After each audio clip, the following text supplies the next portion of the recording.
السلام عليكم ورحمة الله وبركاته.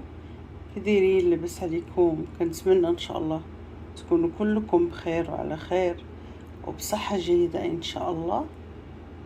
اليوم ان شاء الله غنديرو زعلوك ديال الباذنجان او الدنجال اللي كنديروه في المغرب. نبداو على بركة الله. بالنسبة للمكونات، عندي هنا اول حاجة عندي هنا الباذنجان. بالنسبة للإضافات اللي غنضيفوها لهاد الدنجال هذا أو الباذنجان، عندي هنا الفلفل مشوي، ممكن يكون ألوان ممكن يكون لون واحد، مهم يكون مشوي.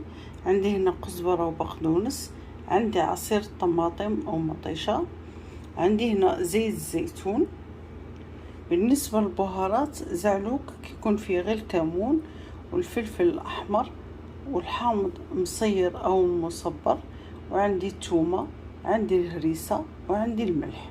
صافي، غنبداو على بركه الله. بالنسبه للبنجل هذا ما غادي نشويه، ما غادي نسلقوه، ما حتى شي حاجه، غنضيفو هو هكا، يعني غنقرضو ان شاء الله، وغنديرو باش يطلق هذاك الماء ديالو والنكهه ديالو، باش يبقى المذاق ديال الدنجال على حقه وطريقه. نبداو على بركه الله. باول حاجه كنضيفو زيت الزيتون، بسم الله، او زيت البلديه. كنضيفو دابا في الاول، ومن بعد من يطيب لنا زعلوك راه مازال غنزيدو زيت الزيتون. كنضيفو عصير الطماطم، ممكن نضيفو هكا طماطم معصوره، وممكن نضيفو هكا مقرده صغيره. المهم انا كنعصرها باش ما تكونش، يكون غير الباذنجان باين بوحدو. غنضيفو الثومه،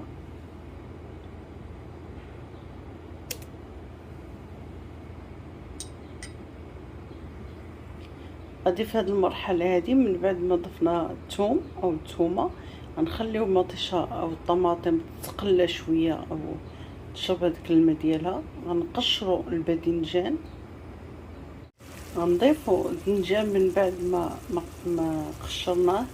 وممكن القشره تخليوها، يعني ممكن تقشروا غير النص وتخليو النص، ماشي مشكل، وممكن تحيدوا القشره كامله.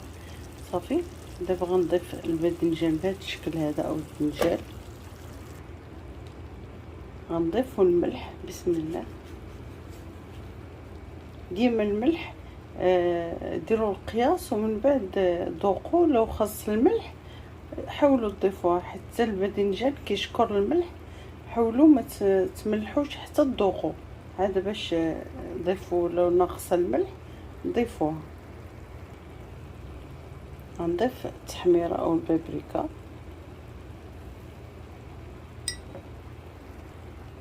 غنضيف الحامض مصير،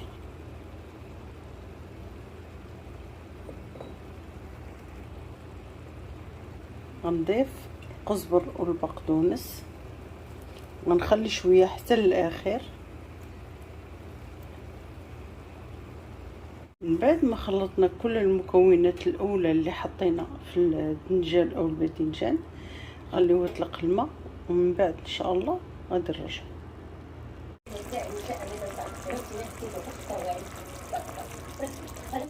من بعد ما طاب لينا الدنجال او الباذنجان كما كتشاهدوا،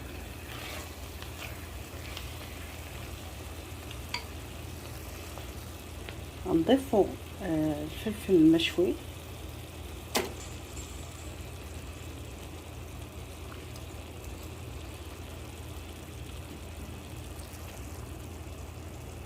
غنضيفوا ملعقه ديال الهريسه،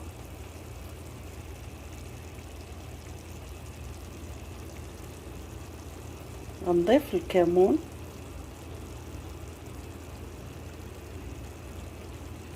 نضيف ما تبقى من القزبره والبقدونس، وغادي نحركو، نبقاو نحركو فيه او نشوحو فيه حتى كيشرب هذاك الماء ديالو تماما. كنبداو نعركو فيه بهذا الشكل هذا.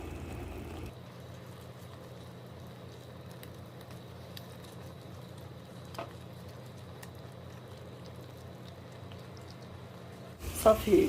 زعلوك ديالنا صباح واجد كيف ما كتشاهدوا، حتى كيبان هذا الزيت هذا كيف ما كتشاهدوا. صافي دابا حتى كينشف مزيان، عشان الا بغيتو تحطوه في الثلاجه ميخسرش لكم. شوفوا كيف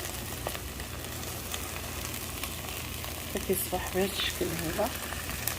صافي دابا صباح واجد، غنطفيو عليه النار.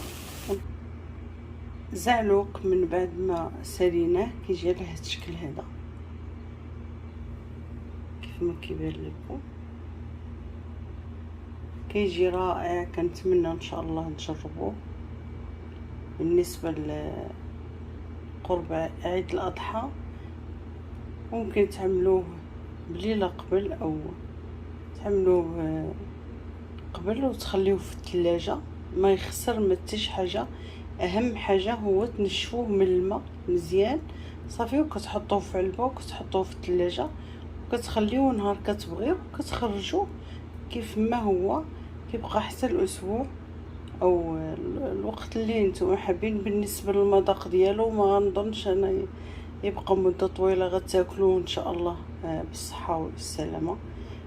من المقبلات ديال الطابله المغربيه كيجي على هذا الشكل هذا. كنتمنى ان شاء الله تجربوه، وان شاء الله الا جربتوا هذه الطريقه غتعجبكم ان شاء الله. وممكن تضيفوا زيت سميتو عفوا الزيتون الاحمر، ممكن تضيفوه حتى هو كيعطي اضافه زوينه. كاين داك زعلوك اللي بالزيتون حتى هو كيجي اكثر من رائع. وانا حاطه في القناه عندي بزاف طرق ديال هاد الدنجال او الباذنجان او زعلوك. عندي بزاف طرق حطها في القناه، ممكن ترجعوا الفيديوهات. انا ولا نخلي لكم الروابط ديالهم تحت هذا الفيديو هذا ان شاء الله. رجعوا لي واختاروا اللي نتوما حابين بطرق سهله وبهذه الطريقه، باي طريقه بغيتو. اما الطريقه الاصليه التقليديه المغربيه هو هذه الطريقه ديالو هكا كيف ما عملناه اليوم. ان شاء الله كنتمنى ان شاء الله تجربوه، وان شاء الله لو جربتوه غادي يعجبكم. طلب منكم ان شاء الله يعني لو تكرمتم حاولوا تدعموا لي القناه وديروا لي لايك وتخلوا لي تعليق، وان شاء الله دعوا لنا بالتوفيق. ونتمنى نكونوا خفافين على قلوبكم، واشوفكم ان شاء الله في فيديو جديد، ومع السلامه.